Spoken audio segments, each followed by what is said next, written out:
विराजिबे प्रभु रामचंद्र। प्रस्तुत हेउछे भव्य मंदिर। खुशी रे उत्सव मुखर होइछे बांकी कंतपहरा गाँ। भक्ति रे चाहि रहिछंती ग्रामवासी। केतेबेले दर्शन मिलिबो प्रभु रामचंद्र, भाई लक्ष्मण और मां सीतांकर। ग्रामवासी आग्रह, उत्साह और परिश्रम रे मात्र 9 मासरे मुंड टेकी ठिया होइछे ही भव्य राम मंदिर। मंदिर बेढ़ार निखुण कारीगरी आज समस्त मन मोहुछे। श्रद्धारे भक्तों सुओ छुटुछे। एबे सबू केवल सेई प्रभु रामचंद्र इच्छारे संभव होइछे बोली कहते ग्रामवासी। दीर्घ दिन धरी आम ये रामलीलार अनुष्ठान 2052 मसीहार होता प्रथम अनुष्ठान ये होता। बहुत ग्राम सारी साईर लोक मैंने मिसिके संस्थाटी की आणिकी उन्नति करते। आम छोट पिला होगी 8 वर्ष दिन आम रामलीला मिसी उन्नति करूँ रहीकि आम मागुणी करी भी किसी संस्था जोड़िकी आम करूँ हो पार ना। गाँ वालांकर बहुत सहयोग, आम मानकर भी बहुत सहयोग रहीकि 5-10 टଙ୍କା भी 10 माने चाउल भी आम दे पार नथलु।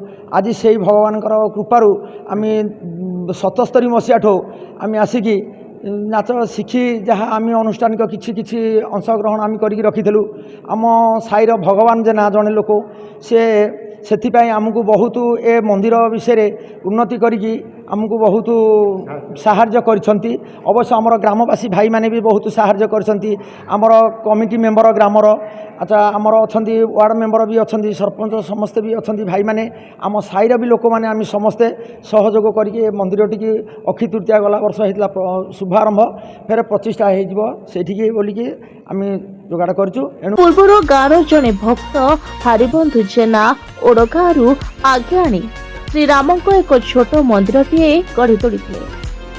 परवर्ती समय ग्रामवासी प्रभु श्रीरामकर भव्य मंदिर पाई इच्छा करिथिबा बेले ग्रामवासी और गाँवर जने भक्त भगवान जेनाको उद्यम आज गढ़ी उठिछे प्रभु श्रीरामको विराट नभस चुंबी भव्य मंदिर, जहाकु नहीं एबे गाँव रे खेली जाइछि आध्यात्मिकतार वातावरण। बहुत खुशी लगुଛି। ग्रामवासी मानकर सहयोग कोन कहले बहुत साहाय्य करछन समस्ते। ग्रामवासी मान कोन कहिबेनी समस्त धन्यवाद देवी। आ समस्ते भलरे थांतु। समस्ते सहयोग करछन्ते। आज जो कलश टाइप कलश रे केते लोक अनुमानिक भाग नेथिले? हां 800 पर हेबे। हां पुण्यावती दिन समस्त जनसाधारण आपन अंचल लोक कोन कहिबे? समस्त धन्यवाद देवी। समस्ते सहयोग करथिबारु। भगवान जेना कंतपहरा प्रभु श्री रघुनाथ मंदिर 30/4/2025 रे शुभ होइतिला।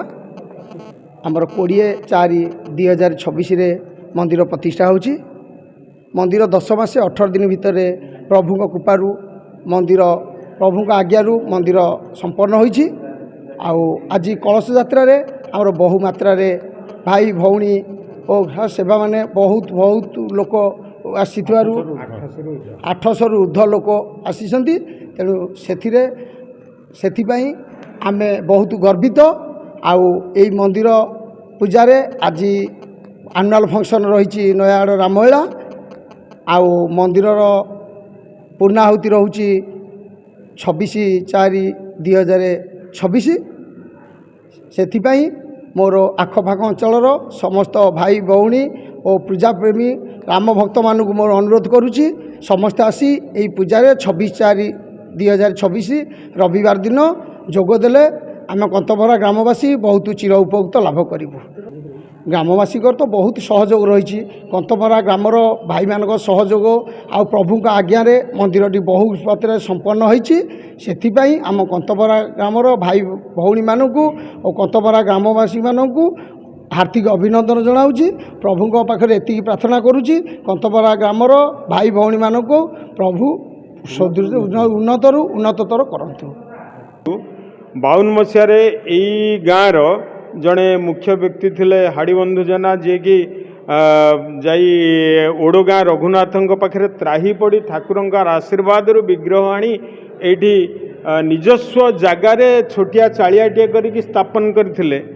तारी भितर ग्रामवासी सहयोग एंटायर गाँ वाला से कई कौ साईर बोली कहीं कहून समस्त सहयोग थिला एवं आस्ते आस्ते से छोटिया मंदिर टी होता ता भीतर छात घर फर हो स्टेज फेज हो भीतर चली एवं यही लोक मैंने कलाकार माने एवं यही साईर लोक मैंने समस्ते सहयोग करी किछि अर्थ संचय करी मंदिरर रूपरेख टिके बढ़ाइवाई चेष्टा कले किंतु ता भीतर जगार सर्टेज थिला सेठी एमिति करा जाई पारि नथांता इच्छामयंकर इच्छा सी जहाँ चाहिए ता निश्चित हम से जो जगार आज आपण नूतन मंदिर स्थापन होती देखुंट ए जगटी थिला गोटे दुकान जन व्यवसायींकर सी एठे दुकान बंद कर देकी चलीगले और स्वतःप्रवृत्त भाव में ठाकुर को ये जगह दवापाई इच्छा प्रकाश कले साईवाला किछि अर्थ देई तांकोठु जगहटी किणिले एवं ता भीतर 10 वर्ष पूर्व यहाँ करने प्रयास चली ठाकुर की इच्छा जे पर्यंत न होइछि से पर्यंत तो हो पारिबो नाही विभिन्न बाधा भल काम कला बेले बाधा प्रतिबंधक निश्चित भाव में आसीबो सेमिति किछि बाधा प्रतिबंधक काम टिके डिले हो गला एवं से आम बारंबार सभा बसीचु सभारे मु गोटे कथा कहे जे आमे माने चाहिए नूतन मंदिर स्थापन करि पारिबानी जो दिन इच्छामय इच्छा करेंगे जीवाई आमे मना कले भी ताको बंद करि पारिबा नाही। रिपोर्ट बांकी मिरर।